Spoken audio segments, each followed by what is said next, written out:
just now together with you almost exactly 60 years to the moment, in fact, including obviously to the day that it was given on June 10, 1963.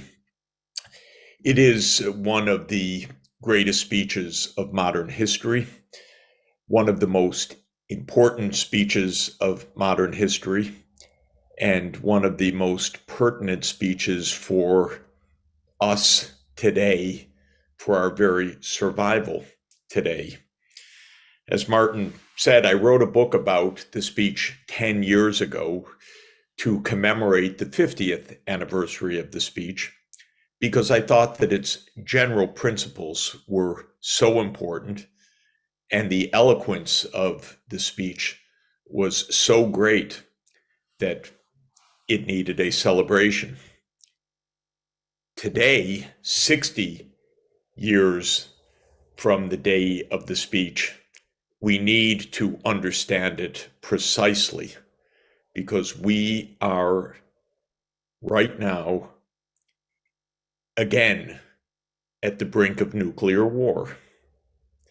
And those who say that we are not don't understand the world that we live in, don't understand the dangers that we face, don't understand the path of escalation in Ukraine, which has been a path of bluff and then counter bluff and then escalation and counter escalation, not for the year plus since Russia's invasion on February 24th, 2022 took place, but for more than 30 years.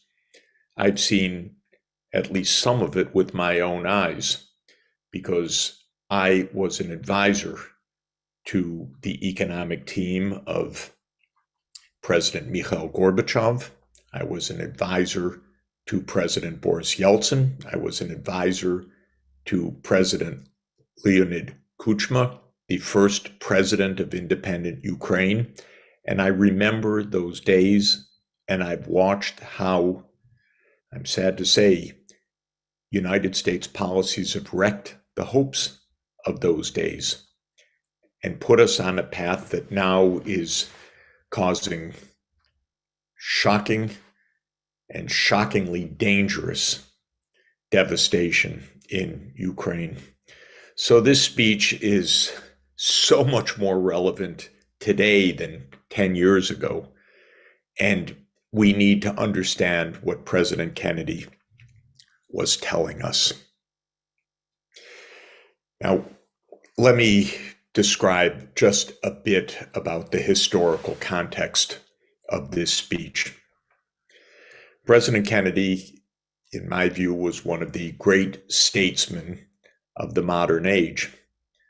But the presidency is a very hard job, and President Kennedy came in fully committed to maintaining the peace, and yet, because of the nature of U.S. politics and U.S. governance, and because of the nature of the Cold War in those days, nearly stumbled into nuclear annihilation, because that threat is hovering over the world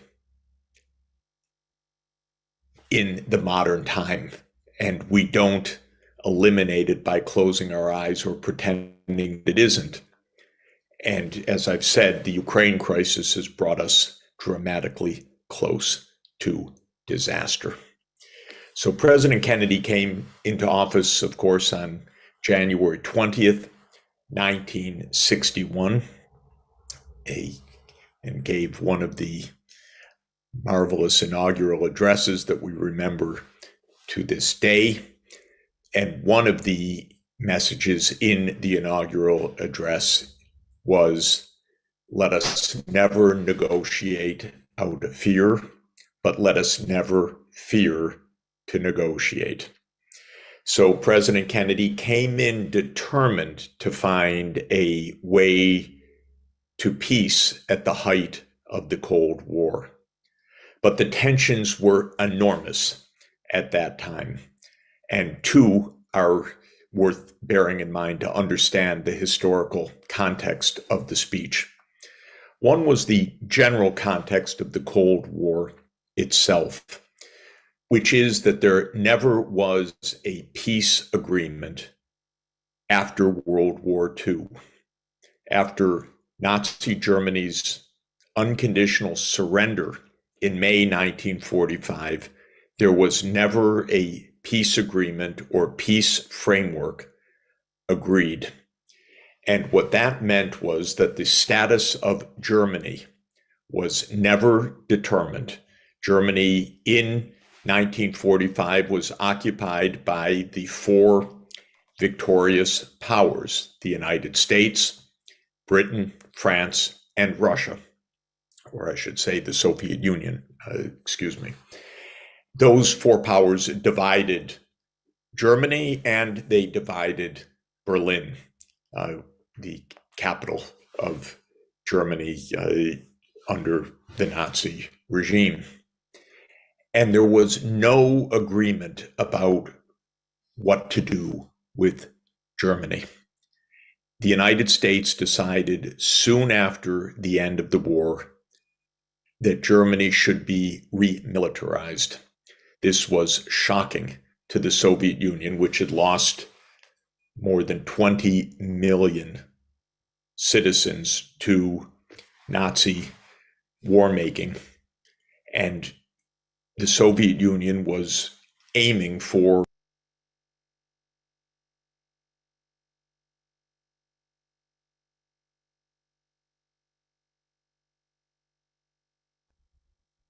can you hear me again?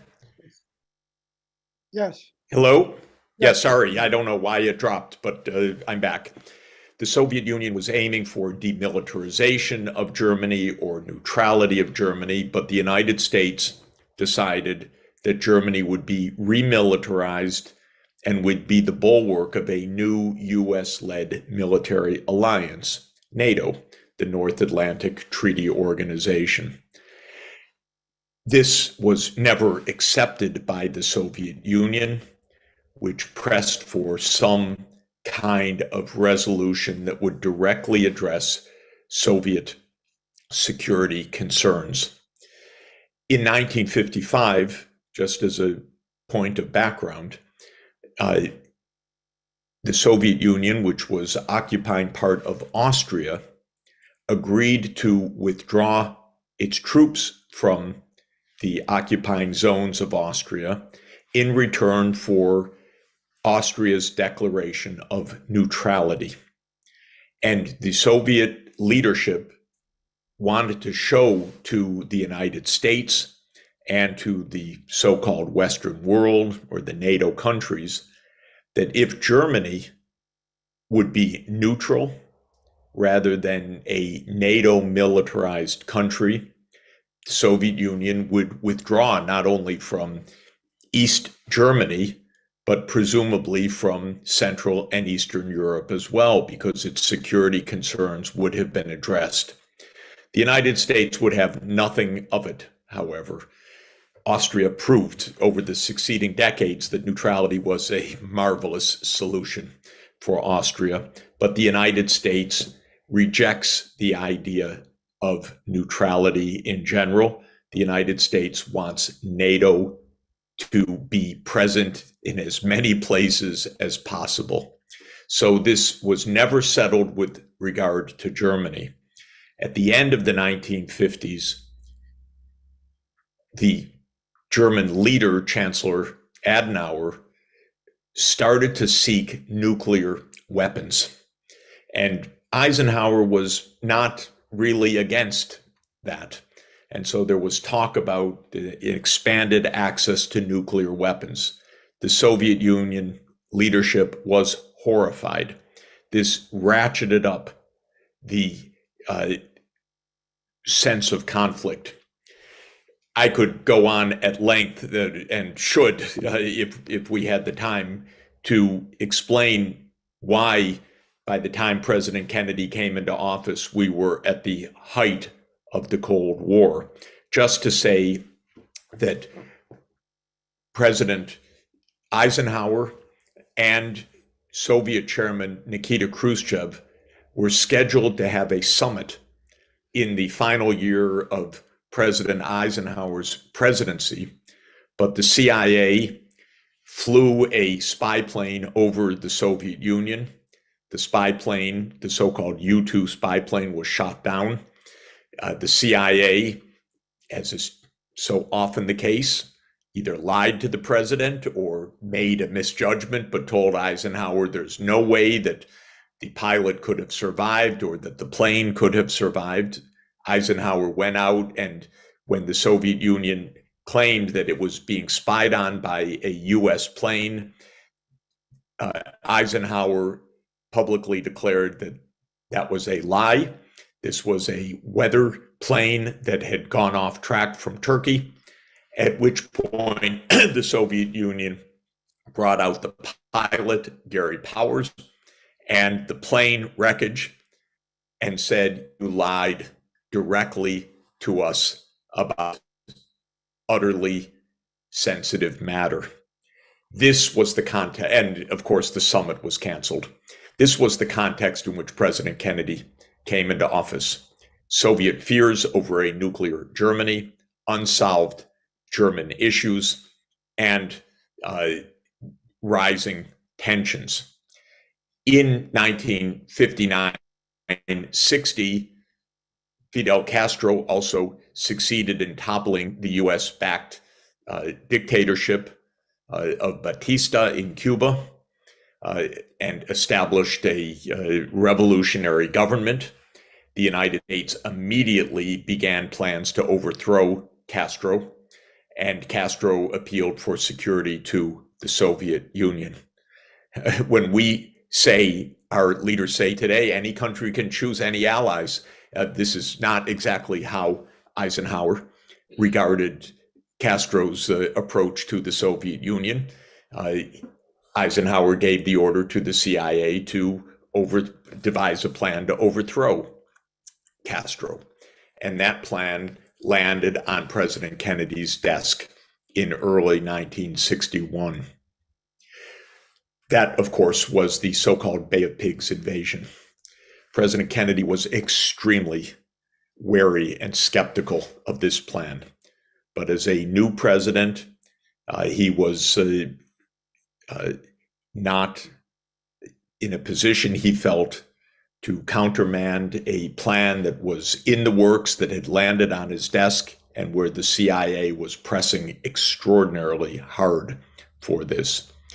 The Bay of Pigs invasion of Cuba by the United States was a massive debacle.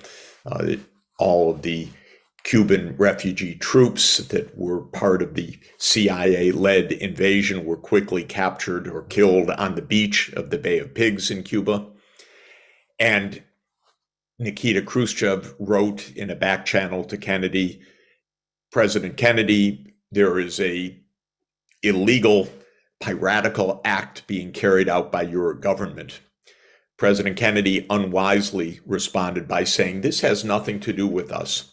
This is not our affair." Nikita Khrushchev wrote back and said, "Don't lie again." The United States lied twice to the Soviet Union on matters of fundamental significance within a very short period of time. When you combine the US invasion of Cuba and the tensions over Germany, this meant that when Khrushchev and Kennedy met at their summit in the spring of 1961, this was an extraordinarily tense and difficult meeting, and Khrushchev gave Kennedy a very hard time. This was followed by the Berlin Wall going up in the summer of 1961, and of course, Khrushchev's decision, extraordinarily unwise, reckless, to put offensive nuclear weapons into Cuba. And Khrushchev was aiming not at war. He was aiming at showing the U.S. a taste of its own medicine. The U.S. had nuclear weapons in Turkey, near to the Soviet Union. The U.S. had invaded Cuba. The U.S. had not listened to Soviet concerns over a nuclear Germany. Khrushchev aimed to make a point. What a terrible way to do it.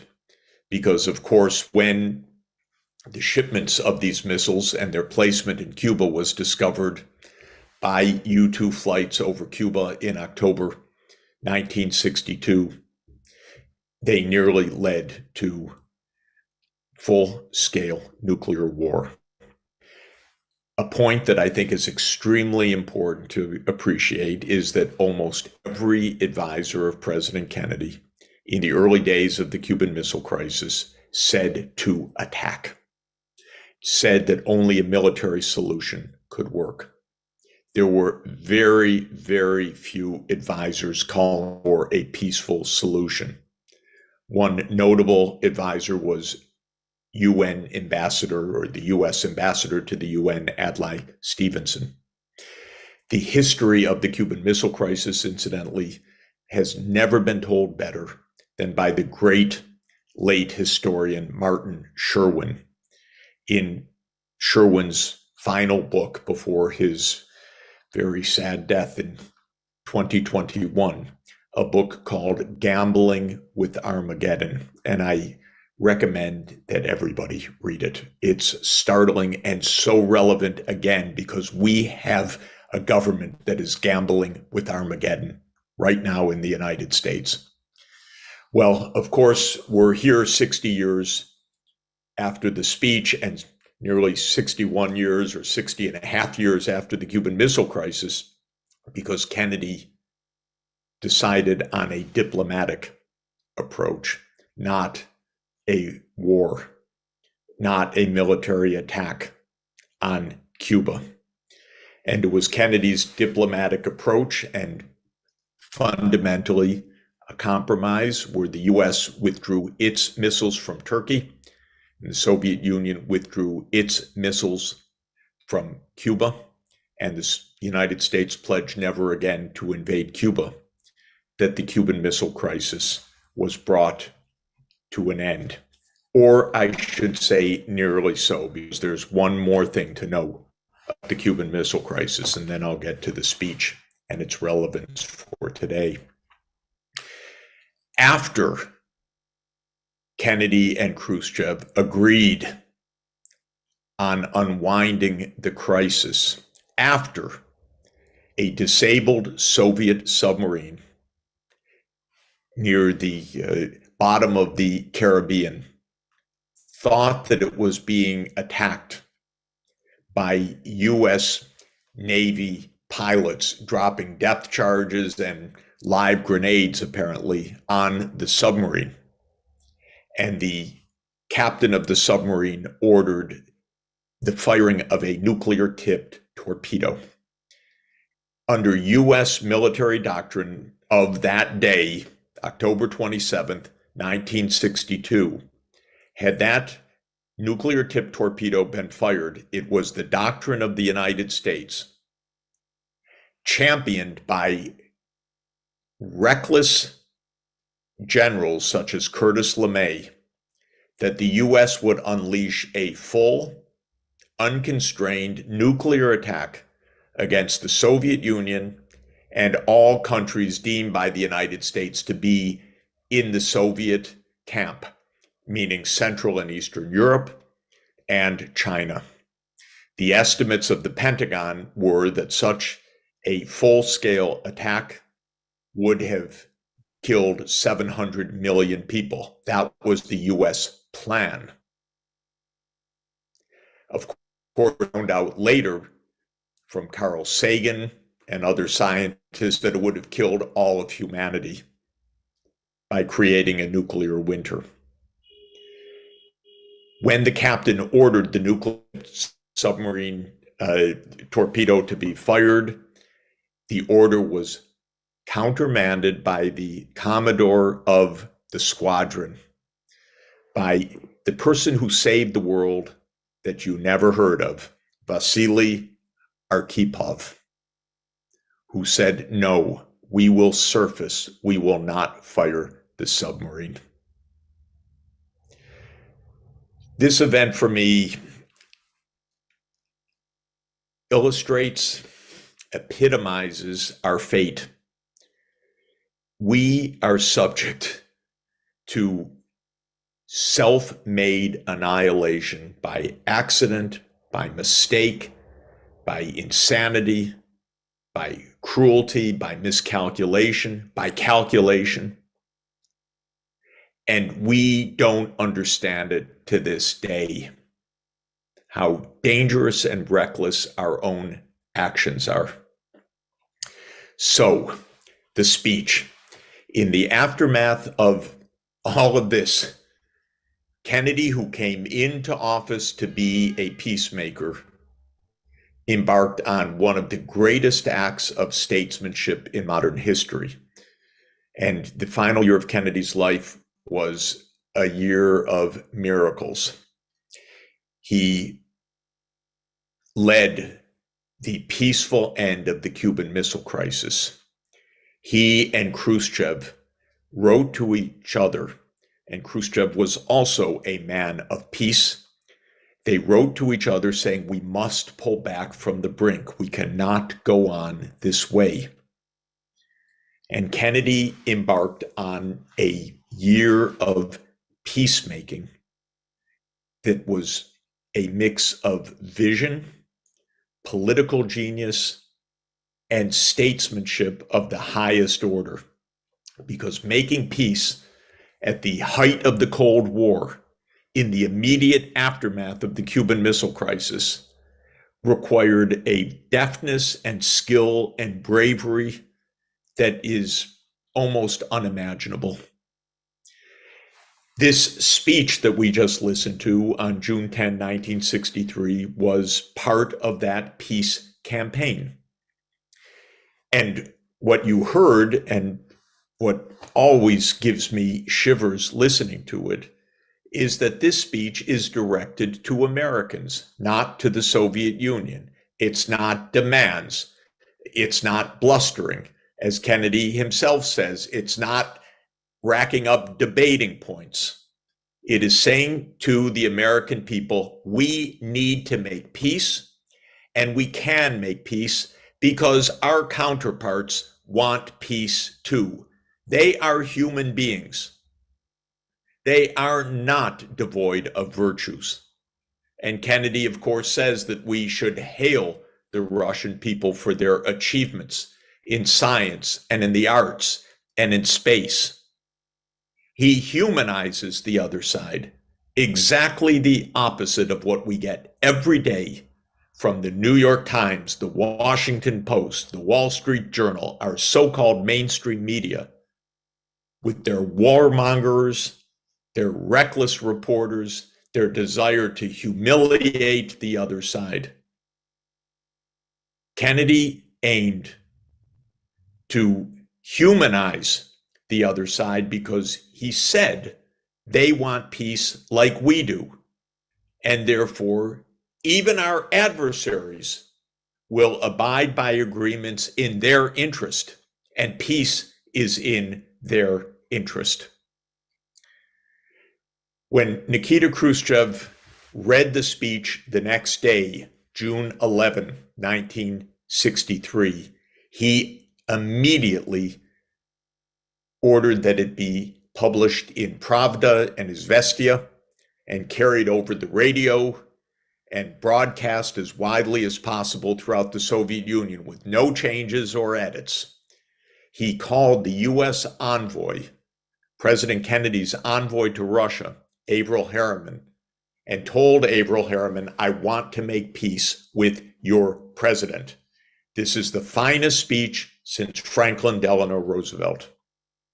And within 5 weeks, the two parties signed the Partial Nuclear Test Ban Treaty. 5 weeks later. President Kennedy then took the peace campaign to the American people because the generals, the military-industrial complex, was either passively, aggressively opposed to this kind of peacemaking. President Kennedy went out to the West and gave speeches around the Western states. And even as the generals were casting doubt and skepticism on the treaty, the American people were rallied to the cause of peace. And when the vote in the US Senate came, it was 80-19 in favor of ratification. President Kennedy's last great speech to the world was to celebrate this achievement, this treaty, when President Kennedy spoke to world leaders at the United Nations General Assembly in September 1963, just weeks before his assassination. And I used words from that wonderful speech as the title for my book 10 years ago, To Move the World, because President Kennedy said, and I paraphrase, when looking out from the podium of the UN to all the world leaders assembled in the General Assembly room of the UN, President Kennedy told them that Archimedes was said to have told his friends, "Give me a place where I can stand and I can move the world," explaining the principle of the lever. And then President Kennedy looked out to the world leaders and said, "Fellow citizens of the world, let us take our stand at this time and in this place to see if we can help move the world toward peace." And of course he did, and then was killed a few weeks later. Many people, including myself, believe that it was because of his peace initiative, probably rogue elements of the US government, perhaps the CIA and others. Of course, we don't know for sure. But in any event, President Kennedy had achieved the ultimate in global statesmanship and in peacemaking. And as the Beatitude says, blessed are the peacemakers. Well, what President Kennedy taught us about making peace in that speech is absolutely directly relevant for us today. First, he said, do not dehumanize or denigrate the other side. They are human beings. They want peace the same way we do. He said, communicate. And I keep hoping. President Biden, pick up the phone, send a Zoom link, talk to your counterpart. Talk to Vladimir Putin. Stop the sound bites. Stop the finger pointing, because those of us who know the whole history of this conflict, which goes back more than 30 years, knows how many times the United States has provoked this war. Pick up the phone and negotiate. And President Kennedy said words that are so relevant that I want to remind us of.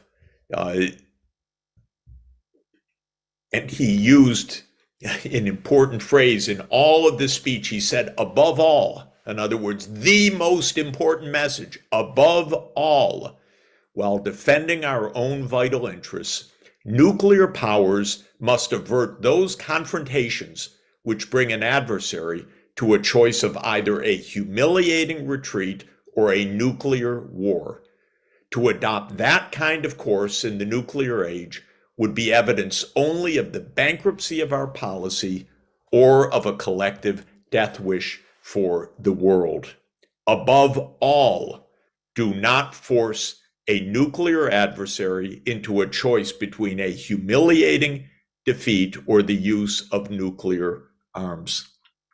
It is so obvious to any experienced person in this, and I've watched this personally for more than 30 years close up, that there is no military route to Ukraine's security, because if we were to put Russia in the choice of a humiliating defeat or nuclear war, for example, the conquest by force over Crimea,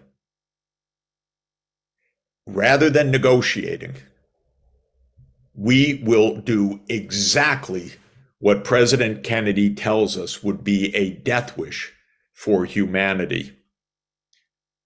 President Obama understood this in 2014. Even though President Obama unwisely, very unwisely, and Hillary Clinton very unwisely, and Victoria Nuland directly when she was Assistant Secretary of State, participated in the violent overthrow of the Ukraine president, President Obama knew, do not put this onto a path of war, because he said at the time, Russia has escalatory dominance, meaning that if we escalate, they will escalate. If we escalate, they will escalate. And because the issues facing Russia are perceived by Russia to be fundamental to Russia's national security, and that is the opposition to having a US-led military alliance expand to the 2,000-kilometer border with Russia, that Russia would escalate to nuclear arms if necessary. So Obama was smart not to start on that path. But ladies and gentlemen, we are on that path now, because President Biden, Victoria Nuland, who was promoted from her role in the overthrow of Yanukovych to being Undersecretary of State, Jake Sullivan, who was part of that story, who is now not the national security advisor to the vice president, but the national security advisor to the president of the United States, have been on the path of pushing NATO enlargement, irrespective of reckless risk, irrespective of Russian red lines. Even last week, the Washington Post ran a story which was shocking, but in our benumbed media environment, passed without notice. The story said Biden continues, in fact, more and more ignores Russia's red lines. And then a lot of reckless voices of the Washington military-industrial establishment, the military-industrial complex, were quoted as saying, yes, that's bluff, they keep going, rather than we get closer and closer to nuclear war. So this is where President Kennedy's speech is of fundamental and inestimable value to us today. For more than 30 years, the United States has pressed relentlessly an idea of expanding NATO in order to surround Russia in the Black Sea region.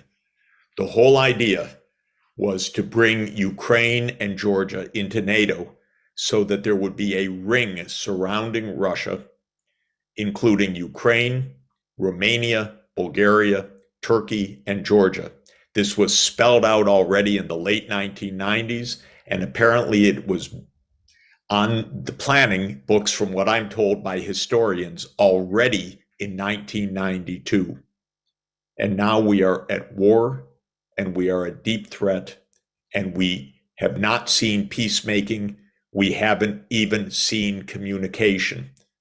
All we know about diplomacy is that at the end of 2021, when President Putin put on the table a draft U.S.-Russia security agreement based on NATO non-enlargement, the United States said that is non-negotiable. It's none of your business where NATO goes.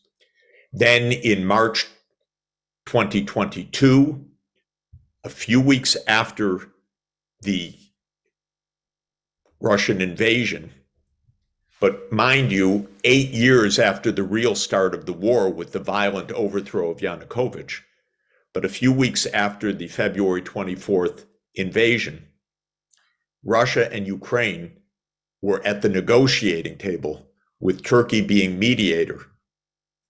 And they were close to an agreement based on Ukraine's neutrality.